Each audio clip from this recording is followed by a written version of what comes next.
Hi guys, Arthur here from Homeowner DIY. Guys, this is your quick tip of the week. If you are not very good at doing drywall work like me, then this is one thing that you can do to cut a hole in the wall and avoid having to patch it. So in this case here, we have our clips here, and our sink.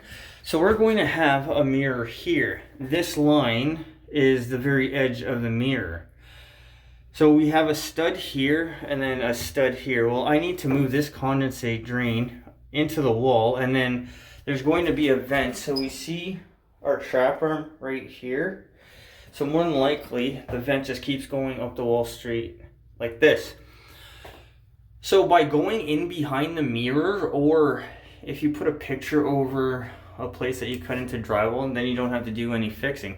So my plan for this will be, I'm going to cut this off. We'll drill a hole. There's a stud here, so I'm just going to go to the left side of the stud.